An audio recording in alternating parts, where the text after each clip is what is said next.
freedom is never more than one generation away from extinction. We didn't pass it on to our children in the bloodstream. The only way they can inherit the freedom we have known is if we fight for it, protect it, defend it, and then hand it to them with the well-taught lessons of how they in their lifetime must do the same. And if you and I don't do this, then you and I may well spend our sunset years telling our children and our children's children what it once was like in America when men were free.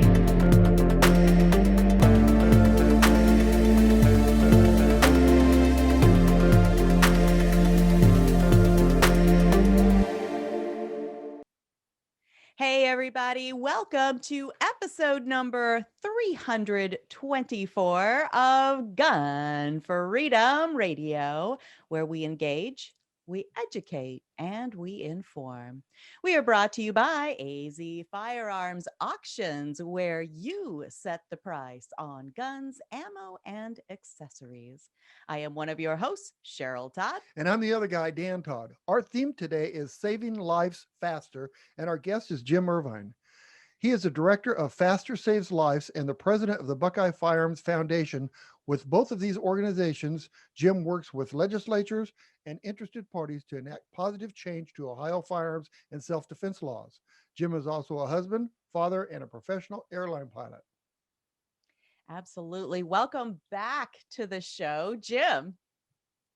It is always an honor to be on your show. I love it. And especially today, the first guest after our nation celebrates its 245th birthday. Happy Independence and birthday to the greatest country on earth, which wouldn't have existed had our colonial forefathers not had firearms to ensure and protect their rights and begin our country. So how neat it is that I get to be here today. I'm excited. Amen to that. Yes, we are in the studio recording on Monday, July 5th of 2021. And you are so right, Jim. I think too often we take for granted the rights that others gave everything to secure. And that would be all guns, right? Any guns, any firearms. The Second Amendment, the 27 words, it doesn't say what you can and can't have. It just says that your rights, you can have your rights. Is there any buts in that? No buts. I've looked. Okay. No asterisks. So we want to talk to you today, Jim, about saving lives faster with this program that, you dabble in, right? You got a little bit of something going on with it. Amazing organization called FASTERSavesLives. And I just want you to give us sort of a brief overview. What is FASTER? How long has it been in existence? And who is it helping? Because it's a bunch of organizations. It's not as focused as sometimes you might think. Yeah, thanks. FASTER is an acronym. It stands for Faculty Administrator Safety Training and Emergency Response. So it is aimed at our schools. We've been doing it. We just finished up our 9th year of training. We started after the Sandy Hook massacre, when every good person really had their hearts ripped out just looking at the travesty that happened there. And we've got teachers again and again and again who are willing to lay down their lives for somebody else's kids. And just thought there's got to be a better way. So I am the most fortunate person in the world, really, because I get to work with our nation's leading experts in all of this stuff and coordinate and put all this together and help facilitate the transfer of their knowledge to our school staff who are willing to step in and save the lives of kids. So it's not designed for everybody. The vast majority of school staff really want nothing to do with this stuff.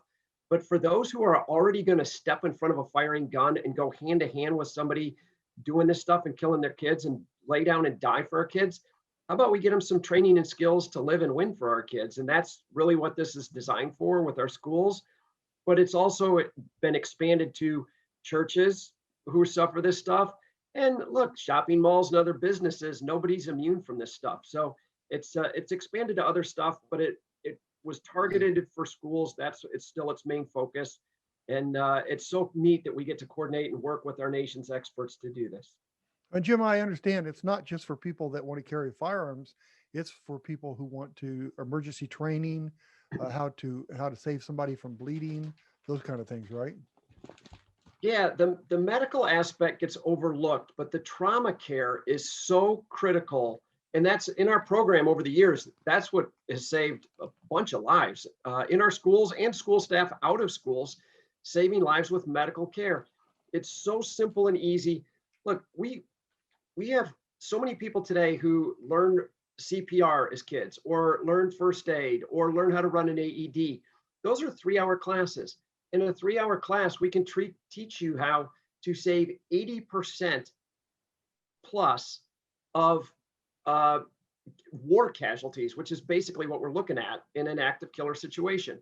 So it doesn't matter whether it's a shooting or a bomb or a stabbing or whatnot, or a tornado or a building collapse or a stampede running from some incident that happens.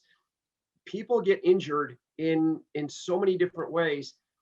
Just a tourniquet. Everything we learned about tourniquets as kids is wrong. Everything we learned is wrong. The medical community's completely reversed what has happened. And it's all new because they're sick of people dying. But unfortunately, most people don't know those lessons. And so we don't do it. So that has got to be in all of our school stuff. And also the mind stuff. All right, look, I don't want to carry a gun and I can't deal with blood, but I still work in a school and I still might love my kids. What do I do? Well, there's simple little things that people can do on the mindset stuff that allows us not just to stop the killer, but to prevent it, to see the warning signs coming and get some interaction before the event ever happens. I mean, how much better is that if we don't ever have the event? That's really what we're all looking for. And so it's all of it together. And really, it's funny, all we're doing really is copying the fire guys model.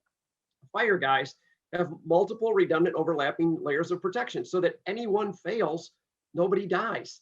It's what I do as an airline pilot. We do the same thing on airplanes. Why? Our safety record is much improved since we started doing this. Our schools need to adopt this model and look at this, not in I like this, I like that, but in how does it work with our overall security plan and how do we protect our kids, not on the normal days, but on the custody dispute when dad is angry that he lost a court case and he's angry that mom lied to you guys, even if he won the court case. And you get all of this nonsense in schools, or simply a field trip or a car accident or a shop accident. Stuff happens like this, and people live or die based on what we're able to do in response to it. And for our schools, those kids are they're in the custody of the school system and this, or the teachers and the stuff like that. They need to be prepared to deal with likely events that happen. And active killers aren't likely, but when you include all of the things and the ways people get hurt, yeah, it is likely. That's why we've got fire extinguishers and AEDs in our schools. Well, we also need some trauma kit and some people trained to use them. It's pretty simple. Right. And, I didn't realize this until I learned about your program that, emergency crews can't go into a building until it's cleared, until the danger is cleared. So if you're a school teacher, if the classroom full of kids that got hurt and the shooter moved on, you can be there to save the kids that have been injured. Exactly. And it's funny because people in the last few years, SWAT teams have really started to move to include a medic with a SWAT team. And people think that's cool because now the medic's in there with the SWAT team to help us out. No. The medic's there to help the SWAT team out if the SWAT team gets injured. You know why the SWAT team wants a medic? Because the medic's staged a half a mile away, can't get in there close enough to save the SWAT guys when they get shot. And they're sick of losing guys. They want the medics in their stack with them, in their room with them. Well, you know what? Our kids want a medic in the room with them too. So let's train some of our school staff. And again, it doesn't have to be everybody, but you're some sort of your admin staff and people who are around at the big collection points, you need to have somebody in the room who's trained in this stuff. And it's pretty simple stuff. It doesn't require a lot of time. It's not controversial. So, our schools need to be doing it. It's cheaper and easier than an AED. So let's get this in all our schools. Well, that's so true. And I was completely blessed and honored to have had a chance to come to Ohio and take this training on 2 campuses, on 2 firing ranges to practice the armed and unarmed physical response, but also the medical response. And so we're not doing sutures, I'm not doing stitches, I'm not doing surgery. I'm doing, like you said, applying a tourniquet and applying it correctly and, maybe packing a wound. I don't know, a lot of people have probably heard of classes like Stop the Bleed and, things like that.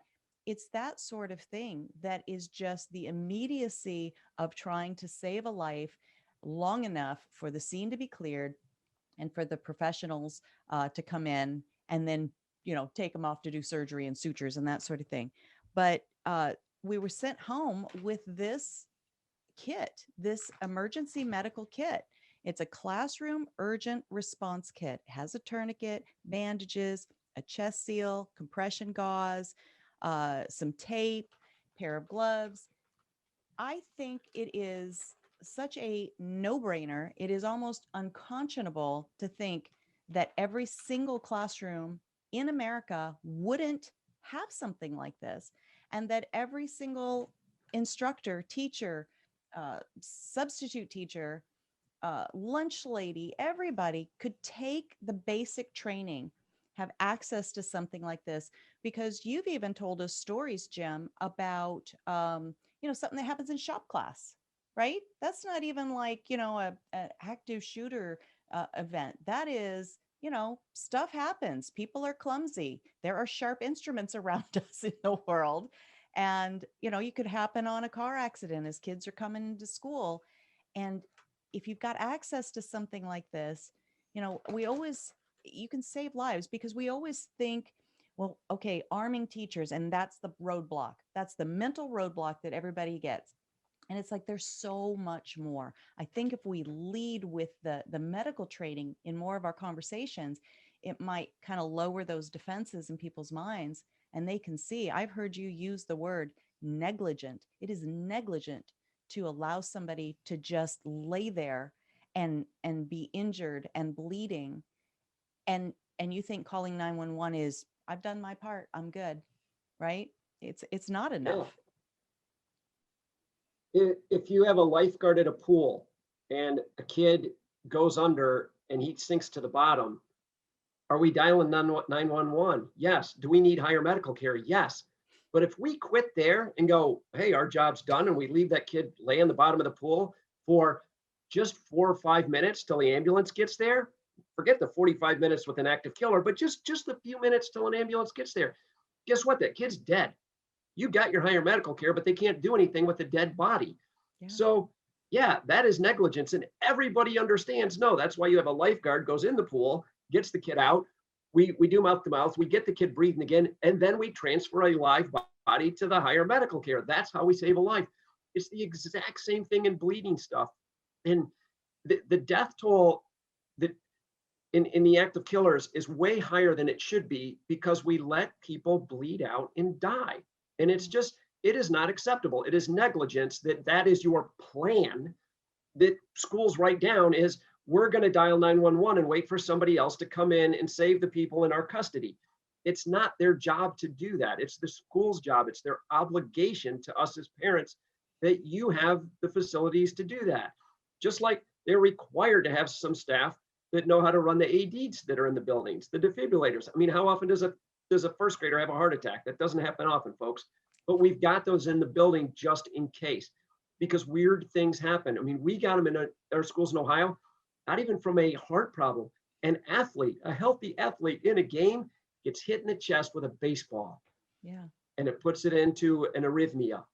Yeah. Well, guess how fragile life is, so we need to learn from these lessons and be proactive and get this in all our schools and get this done. It's a critical thing.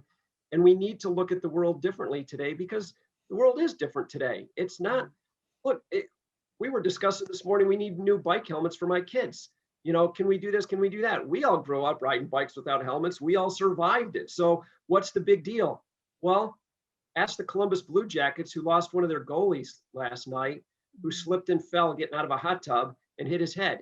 And a 24-year-old professional athlete is dead this morning from a head injury. How simple things can happen. And I'm not saying you should have to wear a helmet in a hot tub, right, but it's just realizing how fragile life is. Yes. And we need to be able to have some basic stuff to protect people and to aid and assist and treat people who are injured, but have very survivable injuries, fully recoverable injuries. If all we do is stop this bleeding and Exactly. or stop the chest wound from sucking in air and get them into a tension pneumothorax. If we can just stop this stuff, call a timeout in the timeline on their deterioration and hold them steady until we can transfer them to an ambulance who's going to transfer them to a hospital. It's going to put them in an ER and do surgery with all our doctors and this cool stuff that they do. If we just get them a live, viable patient, it's not asking too much Exactly. of our schools. Right. It's Well, just like somebody could just, get shot in the arm or cut in the arm, and that could kill them because they didn't get attention. right, When all it would take was a simple tourniquet. right. Exactly. Talk to our ERs. Broken glass, a hand through a piece of glass, which happens at our schools, Yes. can be life-threatening if we don't treat the person. It's Absolutely. such simple things. No, none of them happen very often, but every single one of those kids is really critical to their families. And how dare we go, well, it doesn't happen often enough for us to care about. If it happens once, you darn well better care about it. And if you don't, yeah, it is. It's negligence. I agree. And so, if there's people out there listening, whether they are in a synagogue, in a church, in a school, in a place of business, that's saying, you know what, I don't know if I can, get permission to, go through the rest of the FASTER stuff, but I know I can put an emergency medical kit in my classroom. You have these for sale on the FASTER website. Am I correct? Yep, FASTERSavesLives.org. And we source it. We're nonprofit. We're not looking to make a killing on this stuff. So yeah, we sell the stuff, but also you need some training in how to use it. Yes. And the training is critical. And there's a lot of videos out there on YouTube you can watch that cover this stuff. Unfortunately, there's a lot of them that are wrong too. And Fair enough. like I know some people that just got certified from a national organization on this stuff, and they're like, we didn't even do any hands-on as instructors. How the heck are people supposed to train and teach this stuff? The hands-on is really important. If you do not do the hands-on, it's like showing you a picture of a guitar and thinking you're going to learn how to play it. No, you're not. You need some hands-on to learn how to play guitar, to learn how to shoot, to learn how to do this medical treatment. And if hands-on isn't part of your training, don't pay for that training. Go find another trainer. And I know, like you guys and David Laird, you guys are out there in Arizona or wherever you're listening to the show. There are local people who do this. Just make sure you're with somebody that's good and reputable and has a good reputation. But it's funny, like Cheryl and Arizona Citizens Defense League are, you're in Ohio to learn what we're doing and also to bring us out there. So we're coming to Arizona. We're going to work on this. We've done classes in Colorado and Utah and Indiana and other states. So we're most of our training's in Ohio, but we'll go to where the need is. We'll go to where the desire is, where the parents and the schools go, hey, we want to lead on safety. Everyone wants to lead in sports. Everyone likes to lead in academics and scholarships and this stuff. And that's cool. Those are all important things. But guess what? None of the academics and the college graduation or acceptance rates and all of this stuff, they don't matter to the parent whose kid is dead. Exactly. Because the world stops for them there. And So that is go ahead. safety is not the most important. It's the all important thing. You've got to do this to enable all of the other great work that our schools do to come into play and work. So it's really important. Boy, you said that so beautifully. And yes, I am on the board of the Arizona Citizens Defense League Foundation, and we have made it our mission to bring this kind of safety and security to Arizona schools, because our kids are our future. Our children are everything. And if we don't give them that opportunity to have that future by investing in this kind of training, what are we doing? Right? It is that important. Right. And we are so excited. We don't have the date set just yet, but we're looking at somewhere around March of 2022. A bunch of the guys from Ohio, the TDI range, and Jim himself are going to come out here to Arizona, and we're going to start saving lives. One faculty member, one church member, one business owner at a time. And we're not waiting for permission. We're not asking, anybody else to give us the green light, because our rights are going back to our rights. Our rights give us that. And we are blessed here in Arizona that the Arizona Citizens Defense League proper has fought for those rights and secured those rights. And so we don't have some of the hurdles that people in other states might have to go over and get those permissions. And I want to touch on something, Jim. As I said, I did get to come out and take the training. And I just want to say that people that are sitting there saying, oh, yeah, so, you're going to put guns in the hands of teachers and, it's going to be an unsafe environment. The trainers that I trained under in Ohio, they take this stuff so serious. The training is more intense than what I believe even police officers get. I have been shooting my entire life, and I didn't pass the qualification on the firing range. That is how tough this is. They're not just handing out, like Pez dispenser certifications. This is tough, serious training. Am I right, Jim? You are. And it's funny, we hear comments just like yours from people who've carried guns and trained their whole life. We hear it from guys who've been SWAT officers for 20 years. They're like, wow, I wish I'd have had this training as a SWAT officer. I didn't know this was available. And it's so frustrating. We have so many good police officers who want this training. And in some states, they get it. In Ohio, they just don't. Unless if they work for like Cincinnati or Hamilton County, like there's departments that do really good jobs. So they're not all like that. But a lot of them, it's a money issue. They don't have the money to send stuff to this. And that's why it's important for foundations like your foundation and ours to do this work. We're the ones that facilitate this stuff because our teachers can't afford it, our schools can't afford it, our communities can't afford it. Well, guess what? We as parents can't afford to keep losing our kids when we send them to school. So that's the critical nature of our nonprofits that do this work and make things work on this. So, and it's really neat. And you saw the frustration of school staff who don't pass the qual at the end. And they cry over it. They worked as hard as they could. And most people, and yourself included, it's not that, oh, you're not the right person for this or you can't do this. It's, look, you didn't meet this qualification yet. Trust me, you work with David Laird a little bit, you'll be just fine to go. And part of it is, it's so much information, it's overloads people. And some people, we see people, they're great shooters. They could have passed the qual coming in cold, but they're so overloaded with everything else. The gun is the easy stuff. There's so much more to it that's more complicated than shooting a gun, but they're tired, they're fatigued, they're overwhelmed. And so, yeah, they fail that piece of the qual.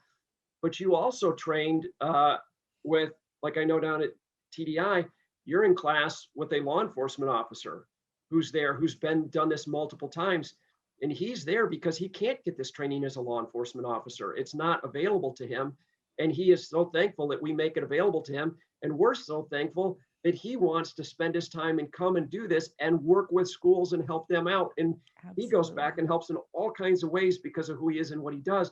That is the neatest thing about this program, is the people we get to work with, from the world-class trainers, whether it's Andrew at Apex Shooting up in Northeast Ohio, or Forrest and the crew down at TDI, or the school staff, or the law enforcement, or you guys who came in from Arizona. We have people from all over the country that came in, and you have people from all over in your class. And it's just so neat, the determination and the dedication, and really the love of other people's children that everybody there puts forward, that it's funny. People ask, how are you so passionate? How are you?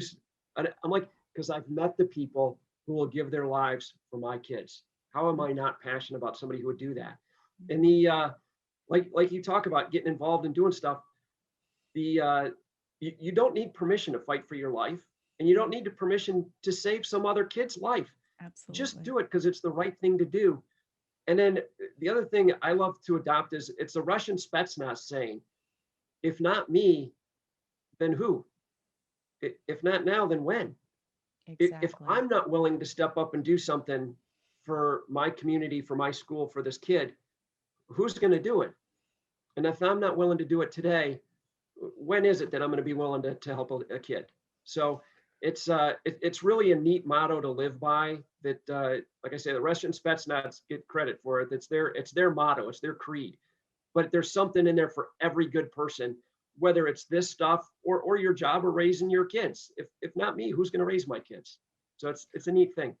I'm so hung up on this. I heard you say, that they can't afford it, that the schools feel like they can't afford this. And I look at, they can afford to put covered parking to protect their cars. And they have a responsibility for our students. I mean, if a teacher just stands there and calls 911 and somebody got cut in the arm and an artery's cut, and they're not doing anything to help that student, then the school should be liable for that. So Yeah, what they should. do? You train them. You train them so that, we can tell you the teacher did everything possible to try to save this kid's life. Absolutely. I would much rather hear that than, I don't know, 911. I called them twice and I was on the phone with them and they told me just to wait. Absolutely. And Jim, there are such needless hurdles that are put in the way of this training. And this training is proven. You've been doing this for 9+ years. Thousands of people have come through and successfully been certified. There are some number that, and again, I appreciate so much that I personally witnessed that I am decent, good on the firing range, and I'm not good enough. And I've been shooting my whole life. I think that is so amazing that, there's no like, well, this was almost a good enough qualification. No, there's no almost good enough. And so you have all of this history of success. If this program was causing mayhem in schools and synagogues and churches, we'd be hearing about that on the front page news every single day, news. And while I was in Ohio, your organization had yet another hurdle thrown in its way legislatively that makes no sense to me, because it's not like it's an unproven system. It is a proven program. Talk to us about that hurdle. Yeah, our Ohio Supreme Court, in a just egregious case of judicial activism, decided that any other person, in quotes in the law, does not mean any other person. It means anybody with law enforcement training. Even though the rest of the paragraph deals with law enforcement training, it's clearly not what they're talking about. And, the intent of the legislature, well, I've been with the legislature, not in it, but as a lobbyist for over 20 years. I know exactly what the intent of the legislature is. We've discussed it a decade ago before this program ever started. But anyway, they ruled that schools can't do this, and their school emergency response plans of 200 districts or so were thrown out the window. They're now illegal. And it's now illegal in the state of Ohio for our schools to use the training and do this and save a kid's life. They want to put extra time in and let extra kids die. Now, how do they get away with that? That's the unfortunately result of our Supreme Court ruling. And our legislature has known this is coming for a year and hoped or thought or whatever that the Supreme Court would take care of it. And so they never clarified their intent on a simple piece of legislation. It's passed the Senate multiple times, but our Republican-controlled Ohio House hasn't passed the bill yet. So now, at the very least, we're going to start school in the fall with all of these plans and a mess, and schools are scrambling. We're getting calls on what do we do? And it really drives home the point that leadership, elections have consequences, and leadership matters. And little things like a Supreme Court race from 3 years ago where no one even knew the names of the candidates, and all of a sudden somebody who doesn't care about this, or somebody who has got a bias against guns that is so strong that trumps the safety of the kids in a ruling. And that's the reality of where we're at. And it, like you say, we have conservative, very conservative numbers, over 2 million man hours of people trained in our programs carrying guns in the schools without an incident. If there was a problem in something we're doing or training or the people we're working with, it surely would have come up by now. Zero on this stuff, but we've got lives saved. But never mind that. In the interest of safety and political correctness, we're going to issue judicial activism, and our judges are elected. So it's not like the federal judges that are appointed. It's a different system in our state, and every state does it differently. But look, this is why it's important for all of us to know who we're voting for, whether it's school board or your county positions. we all know who's running for president and governor, but guess what? Your sheriff and your prosecutor and your judges are critical people. Yep. And we've got to be more involved as a populace, myself included, in knowing who these people are. And it's hard. It requires work. You can't just go to polls on election day and Right. pick, yeah, that's the name that sounds familiar.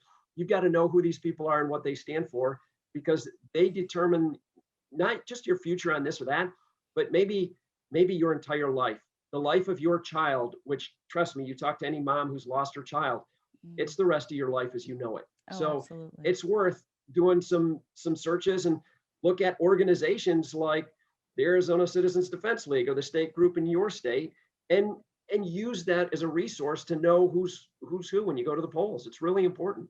So Jim, you're saying that the courts in Ohio ruled that your program cannot be used in the schools? Not It can only be specifically, used right? by people with law enforcement training. Right, which is, Yeah. so here we have a program that's not broken, a decade-long program that's not broken. So let's fix it by saying it requires, what was it, Jim? 700 hours? It's over 700 hours. They're Which is like saying in 3.5 order months to or safely something. carry a gun, you have to have training on high-speed driving. You have to have training on preservation of a crime scene. You have to have training on how to be a professional witness at trials. All of the stuff law enforcement need to be good at that have nothing to do with a teacher or an administrator or a school staff's job, and absolutely nothing to do with stopping the man who's killing our children. We want to stand around and wait for someone else to come in and do that. That is the ruling of the Ohio Supreme Court. It's embarrassing that It is. that our Supreme Court justices voted this way. And it's really frustrating if you go back, and I know people won't do this, but in the oral arguments, our Supreme Court justice, who is supposedly a Republican, does not understand the difference between you and I or a teacher as a concealed carry license holder that has an exemption to a criminal statute, which all of us do as concealed carry license holder. Well, not in Arizona, because you don't need a license to carry, but for countries that still require the license, concealed carry is illegal unless you're a law enforcement officer or have a concealed handgun license. That's the exemption to the code. That's all we're dealing with here for school staff, is an exemption for a license holder to possess the gun in this area.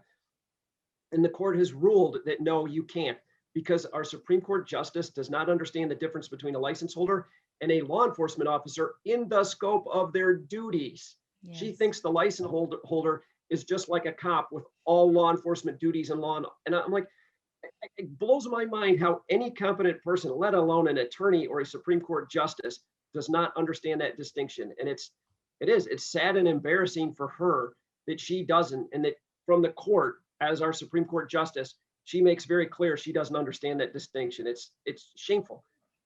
She hates an object so much that she's willing to let people die because she hates this object or doesn't understand the object enough. While you have someone like Victoria Soto up at Sandy Hook, who lays down her life unarmed with no training, standing in front of a guy firing an AR-15 to try and save innocent children. Right. So there are kids. There's somebody else's kids. Well, if you ever think about her courage compared to the courage of our legislature, who don't do anything. right, It's if you have amazing. a room full of people and there's no one that has a firearm to defend the people in that room, you have zero chance. Versus somebody that has the training, she could have stopped. Not saying that she did or could have, but there is a chance she could have stopped that from going any further. Yeah. How much worse can it get than allowing someone, the only person there with the gun, to just kill every child in the room, which is what happened? How much worse do you think it can get? Right. Even if, I mean, complete incompetence, we can't get that bad. There's nothing worse than, was it the only thing for evil to prevail is that good men do nothing. Exactly. So over and over again. On that point right there, for good people to do nothing, evil is going to prevail every time, right? So people listening in the state of Ohio, give them some marching orders. Tell them what they can do. And then people outside of Ohio, what can we do to try to prevent against this kind of nonsense happening in our own state? For people in Ohio at this point, it's not even an education system. The legislature knows exactly what's going on. They chose not to act. They're on summer recess, enjoying barbecues this weekend or in every weekend. Let them know how you feel about their priorities and what they did and what they didn't do. They need to hear from you and know how you feel. And for every other state, look, we need relationships with our legislators. It's all comes down to personal relationships. And look, they're all politicians are the same. Look, I'm frustrated with them as the bejesus, but you still got to have a relationship to fix them. I get frustrated with my kids. It doesn't mean I'm going to terminate our relationship. It means I need to work harder at our relationship. And that's what we need to do with our legislators. We need to spend more time and help them understand this. Good people didn't allow Ohio to be in the situation it's in because they hate kids. Right. They've got a bias against an inanimate object, or they're just ignorant. They don't know. They haven't been to the training class. Right.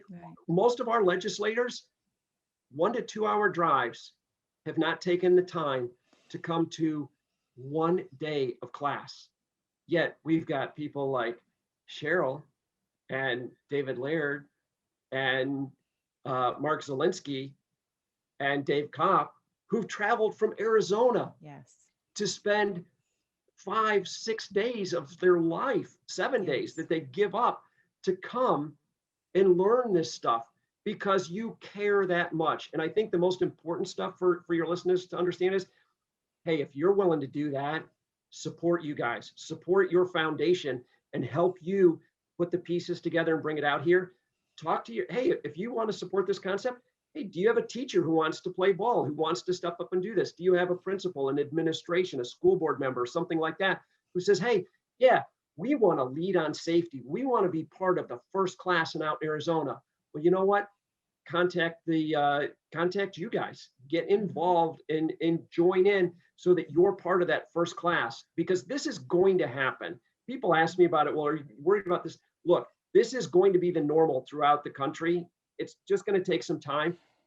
When CPR started, no, that needs to be left for the professionals. You can't do that. Now, if you don't have it, you're negligent. It's changed that much. And it only took about 30 or 40 years.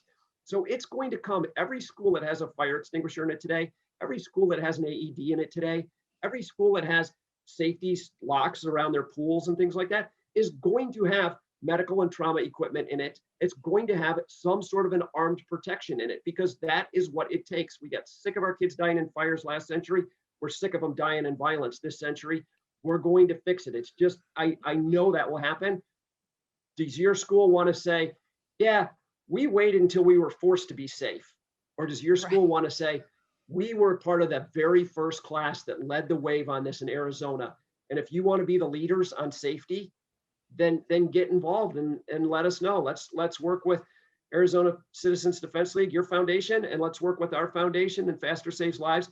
Be part of that first class, make it happen. I am so crazy excited to come out there and do this, because I've worked with the people from other states, and it's so neat. Or if you're law enforcement, hey, get involved in this stuff. You guys are going to love it.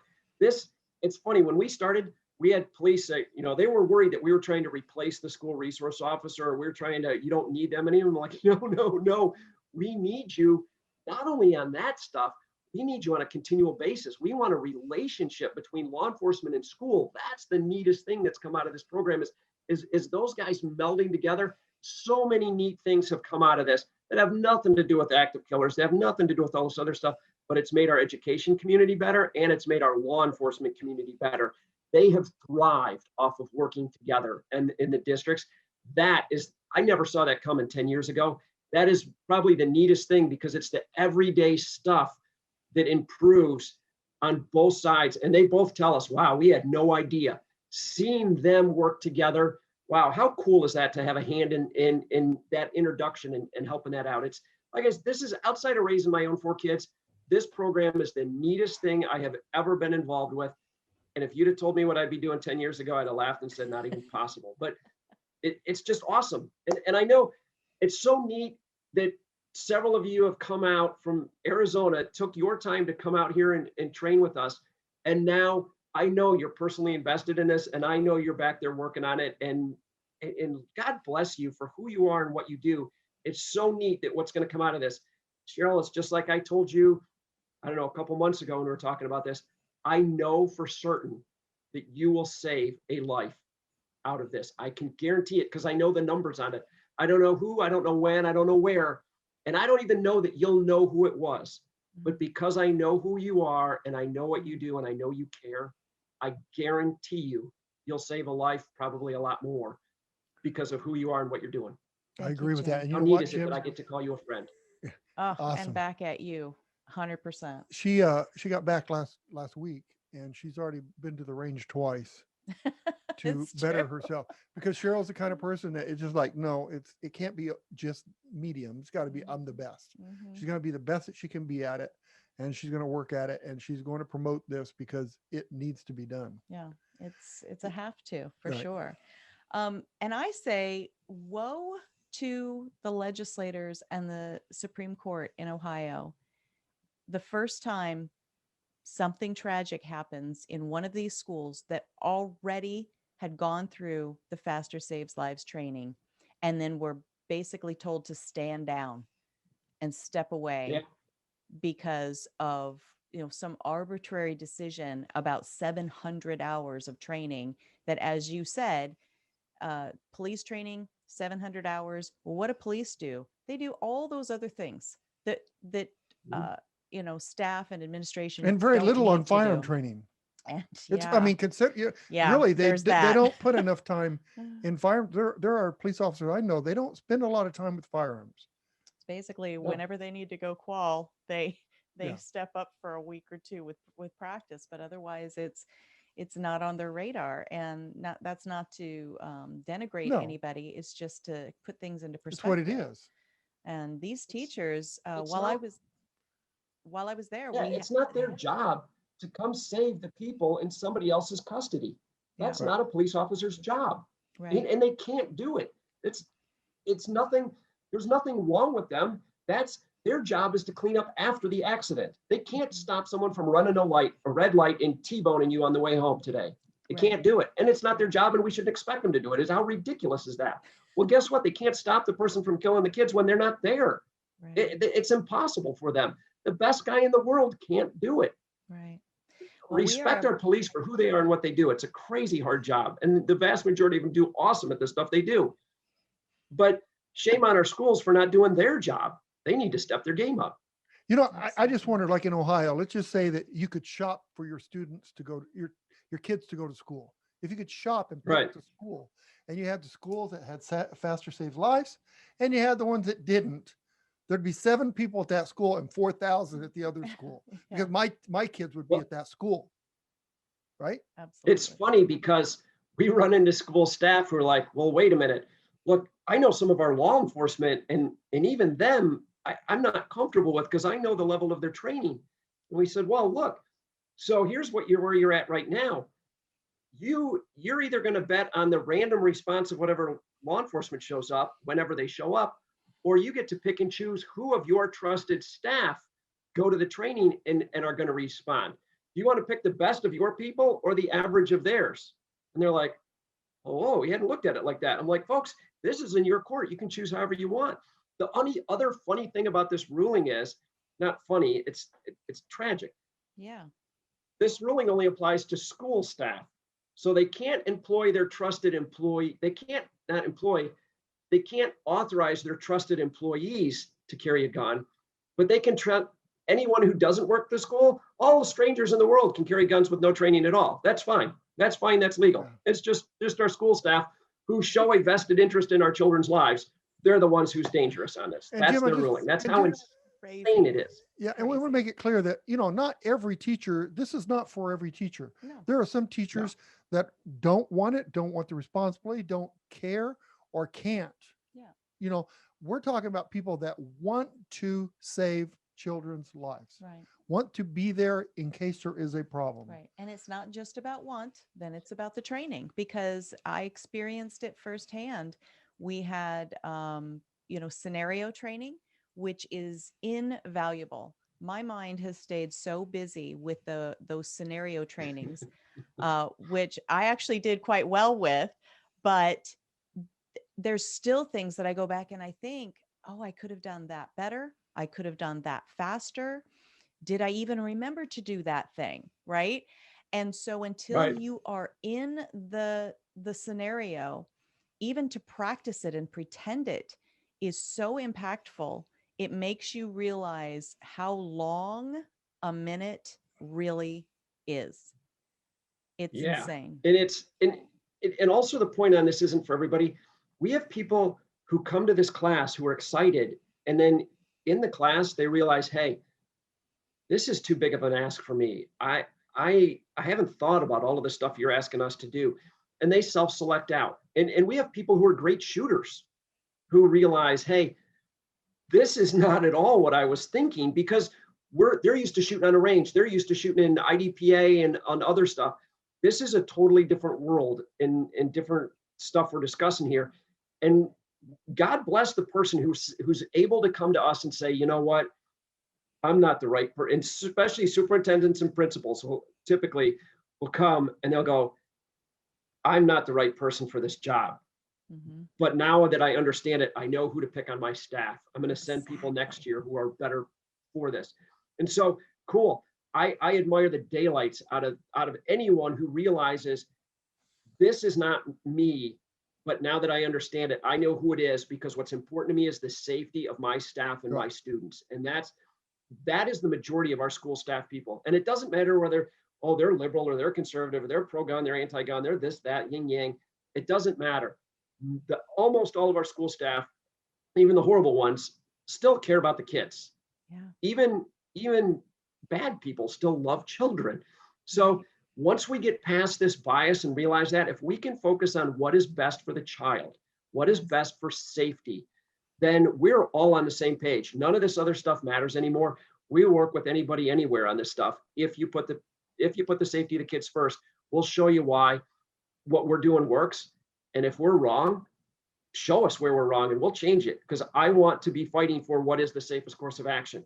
And if you find something that works better than what we're working on, then we're going to start working on your idea, because the safety of the kids is what's important to me. It's not about guns. It's not about our program and this and that. Save a child's life and you change the world. Boy, you said a mouthful there, and amen to it. And we even met a gentleman who was one of the faculty, staff, teacher group. And anonymity is so important. I couldn't do my usual, on the spot interviews. I couldn't take pictures and share them the way that I usually do, because anonymity of the people in these programs is so vital and so important. But one of the gentlemen we talked to is actually anti-gun. Like he doesn't want anything to do with guns. He doesn't even take his gun home with him, I think he said. But in the course of doing his job, he realizes the wisdom and the necessity of being that person who will step up. And he's going through the training and he's passed the qualifications and he's taking it as seriously as anybody who is, always been a gun owner and that sort of thing. And that was one of those major aha moments for me is, man, if he can understand it with his internal biases towards the tool, the Supreme Court of Ohio needs to talk to this man. That's what I'm thinking. Exactly. You've got someone, and we've seen this a couple of times. It surprises us, but it shouldn't, because we've seen it enough times now. You have someone who is willing to face a primal fear. They're anti-gun. They're afraid of guns. They don't want anything to do with it. The only thing that scares them more is the fact that some kid who they love, they won't be able to protect them because somebody else has one of these evil things and they're going to kill all the kids with it. And so they're willing to step that far outside their comfort zone and embrace learning how to use something that they don't even like. And not just learn it, but learn it well. Become a professional operator with this thing and all the mindset, everything else that goes with it. If they are willing to do this, how do we not support them? How do we not enable them and empower them to save child's lives? This is the kind of people, this is why I love this program, is that's who I get to work with. They have changed my life. They have made me a better person. And in so many different ways, I'll never be able to repay it. And it's like it is. It's the neatest thing I've ever been involved with outside of my own 4 kids because of the people I meet, whether it's that person or some other school staff or people like you, or travel out here from another state to bring it into your school. It's all of us working together. It's such a neat recipe of really neat people who care, who love our children enough that we'll put everything else on the back burner and we'll do anything and everything to help facilitate this and make it happen. That's what it is. It's so neat. Absolutely. Well, we need to start wrapping up. And I want to end on this point that in-person school, after this whole COVID year and a half, million years, whatever it's been, it feels like a million years sometimes. In-person schools are all opening back up again, Yep. all over the nation. And we're coming out of such an intense time of isolation and frustration and job loss and businesses closing. I mean, we're really, as a nation, kind of set up for a recipe for a lot of potentially bad things happening. And so we have bad guys who will take advantage of these, paper gun-free zone signs that are hanging up in schools and churches and businesses, because they'll know they're the only one that's going to break the rule, because good people don't break the rules, right? So many administrators and educators are going to want, after they hear this, they're going to want to have this training in their school, the medical and the physical, the armed and the unarmed physical preparedness. Jim, how do they get signed up for a class? FASTERSavesLives.org and sign up for our newsletter. It's a low volume thing that we don't hand out, but that puts you on our mailing list and let us know where you live and where you want the training. And that helps us know where to go next. And also donate to the Arizona Citizens Defense League Foundation, because you guys are going to help pay the bills on this first class and make it happen. So it's really important that people donate to you and sign up on our website. And we are going to work together. We're going to make this happen. I know it is. I'm so excited about it. Because you're right. What we know is, talk to any of the health providers. Anybody in mental health will tell you this lockdown, for whatever good it's done, and undoubtedly it has, and this, that, or the other thing on either side, we know it is an enormous stressor in mental health issues. Yes. We know our suicide rates are through the roof in the last year with this lockdown and what this does to us. Well, guess what? We know our active killers are really closely tied to mental health problems and suicide problems. Yes. So all of the experts say we're going to see a horrible rebound on active killers. We're going to see, and we're starting to see it just in the last month, but I pray to God they're all wrong, but they all tell us it's going to get horrible. It is going to be awful. So now is the time to prepare for what's coming, and don't be in a position where somebody says, we told you so, and you did nothing. Start taking steps. The thing is, like, people are like, well, I can't do all of this in a day. Well, no, Rome wasn't built in a day. Be a little better today. Learn something today. Sign up for the email today and start learning. Start reading some books. Start doing this, because the mindset stuff, there's all of these things people can do ahead of time. The gun gets all of the attention. It is not the most important thing. The software up here, the mind is really what's important. Like Colonel Grossman says, everybody wants to talk hardware. That's fun. Software needs an upgrade.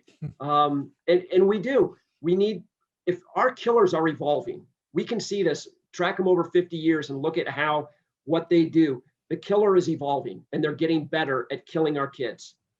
So we need to be outworking them. We need to be training more than they are. We need to be working harder there. We need to be learning faster than they are. And we need to be smarter than they are on all of this stuff and outworking them to stay even with them and ahead of them. And if we're not, we're really we're making an intentional decision to sacrifice our children. That is not acceptable to me, and it's not acceptable to the parents who are going to sue the school districts when their kids die. So, or the jury is not going to see it that way when it gets to there. So it's everything you have on negligence, you lose it all. So it is just Absolutely. critical for and parents, look, don't let your school staff sit there and do nothing. It's your kids' lives. You got nothing more important to do than get involved and encourage them on this stuff. Like I say, we don't care whether they're pro-gun or anti-gun or liberal or conservative. We'll work with anybody. Get involved with Arizona Citizens Defense League. Sign up on the Lives website, and let's work together and make your child's school as safe as it can be. Absolutely. Jim Irvine of Faster Saves Lives, thank you so much for all you do and for taking this time with us here today. And we look forward to seeing you here in Arizona really soon. Thanks, Jim. I love it. I love you guys for the radio show and how much you care. You are such good people. Those of you who see you guys on the radio, they know you through all of this stuff. You are such good people. It's an honor for somebody like me to call you a friend. And I look forward to coming out. We trained in Ohio last week. We're going to train out in Arizona next year. It's going to be a riot. I love it and looking forward to seeing you more in person. Absolutely. Thanks, Thank Jim. you so much, Jim. We'll talk soon. Bye-bye. Hey, Bye-bye. take care. Have a great day. You too. Bye-bye. Bye-bye. You know, it seems like every show, it all goes down to, support and be active with your school boards It and does. your politicians. And, again, we hear it today. So go to your next school board meeting and tell them that we need to protect our kids. Mhm. Just tell them, let's get the seed planted that Yeah. our kids need to be protected. Yeah, absolutely. And I mean, when this first started, Faster Saves Lives first started, it was already written and put on a shelf by two guys, Dr. Dick Castor and John Benner. And they thought, man, this is solid because Dr. Dick Castor was a school resource officer and had been in education. He's got his doctorate in education. And John Benner has been a law enforcement officer and trainer for his entire life. And so they were like, this is solid stuff, but we're never going to get to use it because people get freaked out about, guns in school. Well, guns are still finding their way in schools, but only by bad guys. And so then, unfortunately, through Sandy Hook, that's when teachers started calling the training organization TDI that John Benner owns and saying, what do we have? Is there something we have? And they were like, well, as a matter of fact, yes. And so it was bold. There was not even a use for it when they came up with it. And so for us to now step forward and be bold and speak to our school boards and our administrators and whoever else, your legislators, whoever you need to speak to, be that person. Be bold enough to step out of your comfort zone so that we are saving the lives of children across this nation today, right now, today. Right. Don't worry about it being summer because we're going to blink and it's going to be fall. And school's going to be in full swing. Yeah. And our teachers, like I remember when I was a freshman in high school, I had a serious injury, Mm-hmm. serious injury. And my teacher said, yeah, go to the nurse. And on the way to the nurse, I didn't make it to the nurse's office. Oh, wow. So you look at that and say, well, there are so many things that can happen in a school Yeah, that have nothing to do with somebody invading the school. exactly. There's so many things. I mean, It a could school be a piece of fight, glass. kids still Somebody fight. could throw somebody against a window Yeah. and cut their neck. Yeah. There's all these things. So it's not just about gun safety. It's everything. It's kids' Absolutely. safety, period. Absolutely. So get involved. All right. We have got to get on out of here. What an awesome conversation. Yeah. I cannot emphasize enough how important this training is. Lead with the medical if that's what you need to do, but don't discount the physical response of armed and unarmed. And it is about the training. You can't just think it up and go, oh, well, I'll be good enough in an incident. Another phrase that they used all the time while I was in Ohio was, the body will not go where the mind hasn't been. And that is so true. Yeah. And I experienced it over and over again with all the different new levels of training or the active violence scenarios that we lived out. It's so true. You will fall back to the level of your training. I agree with that. Every time. You will not rise to the occasion. All right, got to get out of here. What are we going to do until next time? We're going to pray for our nation, and we're going to pray for all the politicians that are trying to guide us in the right direction. We're going to just pray like crazy. Only the ones that are guiding us in the right direction. How about the ones we don't like too much? Well, there's not too many guiding us in the right direction right now. So I guess we have to say all of them. I like that. Yes, all of them. Dan, even the ones we don't like? Man, this list goes on and on, though. Maybe especially the ones Yeah. we don't like. All right, be good to each other. Have a great week, and God bless. Bye-bye.